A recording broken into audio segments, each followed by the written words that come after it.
Half yearly exam तुम्हारे कुछ time में स्टार्ट होने वाले हैं और तुमने अभी तक कुछ नहीं पढ़ा है तो समझ लो तुमने सही वीडियो पर क्लिक किया है। क्लास 9th में हो या फिर 10th में, तुम अगर इस वीडियो को लास्ट तक देखते हो तो हाफ ईयरली एग्जाम में तुम्हारे आज तक के सबसे ज्यादा मार्क्स आ रहे होंगे। बस जो मैं बताऊंगा उसको अच्छे से फॉलो कर लेना, इनफ है तुम्हारे लिए। So hi everyone, this is Mukul Bhardwaj और आज की वीडियो में हम बात कर रहे होंगे क्लास 9 10th के हाफ ईयरली एग्जाम के लास्ट डेज के प्लान की। और हाँ, ये प्लान कोई बोरिंग टाइम टेबल नहीं है, ये पूरा कंप्लीटेड टेस्टेड स्ट्रेटजी है जो कि मैंने लास्ट ईयर क्लास 9 10th वालों को बताया था और इससे उनके मार्क्स लिटरली डबल हो गए थे। तो टोटल 4 स्टेप्स होने वाले हैं। स्टेप 1 में हम सबसे पहले सिलेबस की फील्डिंग सेट करेंगे, उसके बाद स्टेप 2 में LRR स्ट्रेटजी को देखेंगे और थर्ड में तुम्हें 80-20 रूल के बारे में पता चलेगा। और लास्ट सबसे इंपॉर्टेंट स्टेप है पावर पेज मेथड, जो कि तुम्हारे लास्ट टाइम के लिए सबसे ज्यादा इंपॉर्टेंट है। तो स्टार्टिंग करते हैं अपने सिलेबस की फील्डिंग सेट करने से। कैसे करोगे चलो बताता हूँ। तो सबसे पहले मुझे ये बताओ, तुम्हारे maths, science and social science तीनों सब्जेक्ट में कौन कौन से चैप्टर्स आ रहे हैं हाफ ईयरली एग्जाम के अंदर, कमेंट करके बताओ। अब एग्जाम्पल तुम्हारे 7 चैप्टर साइंस एंड मैथ से आ रहे हैं और 10 चैप्टर आ रहे हैं तुम्हारे सोशल साइंस से। तो टोटल तुम्हारे कितने चैप्टर हो गए? ये हो गए तुम्हारे 24 चैप्टर्स। अब तुम ये देखो तुम्हारे पास दिन कितने बचे हुए हैं हाफ ईयरली के लिए। जैसे एग्जाम्पल तुम्हारे पास 12 डेज है तो तुम एक दिन में 2 चैप्टर्स निपटा रहे होगे। ऐसे ही अगर 24 घंटे है ना, तो 24 घंटे के हिसाब से तुम एक चैप्टर 1 घंटे में कर रहे होगे। फील्डिंग सेट करने का मतलब यही था कि कितना टाइम तुम्हारे पास बचा है और कितने चैप्टर्स हैं, उनको देखते हुए तुम्हें अपनी प्रिपरेशन को करना है। और हाँ, टेंशन बिल्कुल भी मत लो। तुम्हें लग रहा होगा कि 1 घंटे में एक चैप्टर हो जाएगा क्या? अरे हो जाएगा, मैं तुम्हें बताऊंगा भी आगे किस तरह से करना है तुम्हें चैप्टर्स को। बस बने रहो मेरे साथ। और अगर तुम्हें तुम्हारे चैप्टर्स नहीं पता ना कि कौन कौन से चैप्टर आ रहे हैं तुम्हारे हाफ ईयरली में, अपने टीचर से पूछ लो जाके। वो नहीं बता दे तो कोई तुम्हारा टॉपर दोस्त होगा, उससे पूछ लो।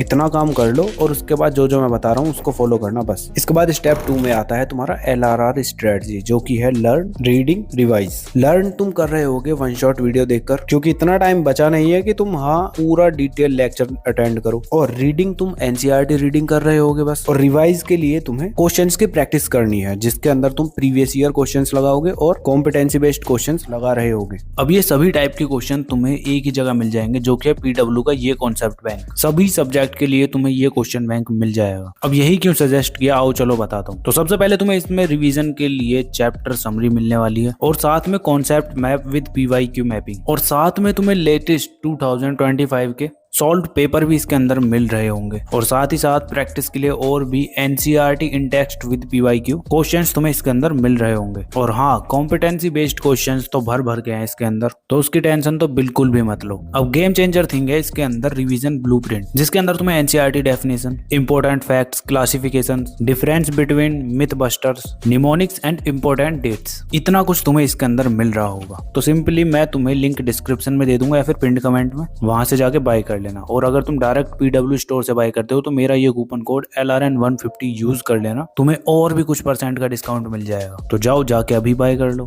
ठीक है, एक चैप्टर को कंप्लीट करने के लिए तुम्हें ये 3 चीजें करनी है बस। अब देखो, अगर तुम्हारे पास ज्यादा टाइम है तो थोड़ा बड़े 1 शॉट लेक्चर अटेंड कर लेना। जैसे 10 दिन से ऊपर है तो तुम आराम से 3 से 4 घंटे के 1 शॉट लेक्चर अटेंड करना एक चैप्टर के। और 10 दिन से कम टाइम है ना तो थोड़े छोटे लेक्चर्स अटेंड करो और साथ के साथ नोट्स बनाते जाओ, रफ नोट बनाओ। ऐसा नहीं कि तुम आराम से लिख रहे हो, इससे तुम्हारा टाइम ही बचेगा। ठीक है, अब इस चीज के लिए भी तुम पता है क्या कर सकते हो, तुम एक डायरी या नोटबुक वगैरह उठाओ और उसके एक ब्लैंक पेज पर 2 लाइन खींचो और अपने चैप्टर्स को 3 पार्ट में डिवाइड कर दो। तो लाइन के लेफ्ट साइड वाले पोर्शन के अंदर तुम इजी चैप्टर्स को लिख रहे होगे। इजी मतलब तुमने ऑलरेडी वो चैप्टर्स कर रखे हैं, उनके लिए तुम्हें कुछ नहीं करना, बस रिवीजन करना है। ठीक है, इनको तुम ग्रीन चैप्टर्स भी बोल सकते हो। ठीक है, और इसके बाद अब तुम्हारा बीच वाला जो ये पोर्शन है ना, इसको तुम येलो चैप्टर्स बोलोगे, जिसका मतलब है कि तुमने ये चैप्टर पढ़े तो हैं लेकिन थोड़े बहुत पढ़े हैं। तो जो तुम्हारे आधे अधूरे चैप्टर है ना, उनको तुम येलो चैप्टर्स वाली कैटेगरी में लिख रहे होगे। ठीक है, अब लास्ट तुम्हारा राइट साइड वाला पोर्शन जो होगा, इसके अंदर तुम हार्ड चैप्टर्स को लिख रहे होगे जो तुमने अभी तक पढ़े ही नहीं है। और सबसे ज्यादा टाइम तुम्हें इन्हीं चैप्टर्स को देना है, क्योंकि इजी चैप्टर तुम्हें ऑलरेडी पता है, पहले पढ़ ही रखे हैं। और जो तुम्हारे मॉडरेट चैप्टर हैं, येलो चैप्टर्स, उनको तुमने थोड़ा बहुत पढ़ा हुआ है, थोड़ा बहुत रह गए हैं, तो उनको भी तुम जल्दी कवर कर लोगे। बच जाते हैं हार्ड, तो हार्ड वालों को तुम्हें ज्यादा टाइम देना है। ठीक है, अब ये मैंने 3 पार्ट में डिवाइड करने वाला रूल क्यों बता दिया तुम्हें, ये इसलिए बताया क्योंकि बहुत सारे सारे बच्चे ऐसे हैं जिन्होंने जिन्होंने थोड़ा बहुत पढ़ रखा है। जिसने कुछ भी नहीं पढ़ा ना, उसको तो सिंपली यही स्ट्रेटजी फॉलो करनी है, जो है उसकी लर्न,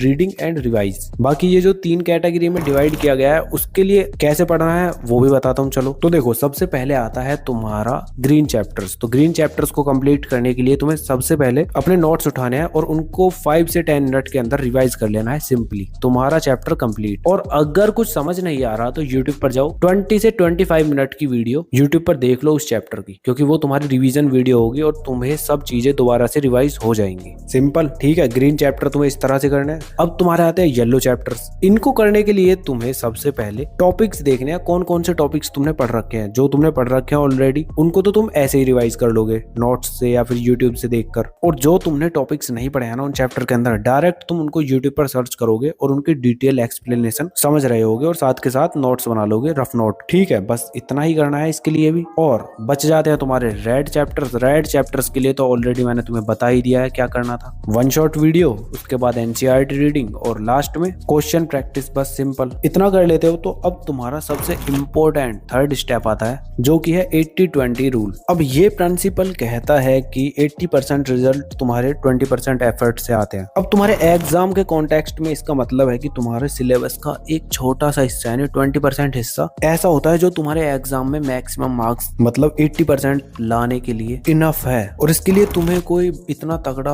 पहाड़ नहीं खोदना। सिंपली बस ये 3 चीजें करो। सबसे पहले पास्ट ईयर पेपर्स उठाओ, लास्ट 5 ईयर्स के तुम्हारे जितने भी क्वेश्चन पेपर्स है ना उनको उठा लो और देखो कि कौन कौन से क्वेश्चंस बार बार रिपीट हो रहे हैं। और फिर उन क्वेश्चंस के टॉपिक देखो कि कौन से टॉपिक से आ रहे हैं। और जैसे ही तुम्हें पता चलेगा उन टॉपिक्स का, वही तुम्हारा सबसे बड़ा गेम चेंजर साबित होने वाला है। क्योंकि अगर तुमने टॉपिक्स ही पक्के कर लिए तो फिर उसके बाद तो तुम क्वेश्चंस इजीली बना लोगे। तो तुम्हें बस इतना ही काम करना है, देख लो। बट मुझे तुम्हारी प्रॉब्लम पता है, तुम्हारे पास इतना टाइम है ही नहीं कि तुम एक एक क्वेश्चन को देखो कि कौन सा क्वेश्चन बार बार रिपीट हुआ है। तो इस चीज की टेंशन मत लो, मैंने ये एनालिसिस खुद किया हुआ है और उसके बाद टॉपिक भी फाइंड कर लिया है कौन कौन से टॉपिक आते हैं। तो टेंशन मत लो, वो मैं तुम्हें खुद दे दूंगा। उन 20% टॉपिक्स की हेल्प से ही तुम 80% इजीली ले आओगे। तो इसके लिए तुम्हें कहीं जाने की जरूरत नहीं है, मैंने ऑलरेडी लास्ट वीडियो में बताया हुआ है। लिंक या तो मैं डिस्क्रिप्शन में दे दूंगा या फिर एंड स्क्रीन में तुम्हें शो हो जाएगी। इस वीडियो के बाद जाके देख लेना, समझे। तो ये 80-20 वाला रूल तुम्हारे लिए फिनिश हो चुका है। 3rd स्टेप में तुम्हें यही करना था, जो कि मैंने तुम्हारी प्रॉब्लम सॉल्व कर दी है। अब लास्ट बचता है तुम्हारा सबसे इंपॉर्टेंट पावर पेज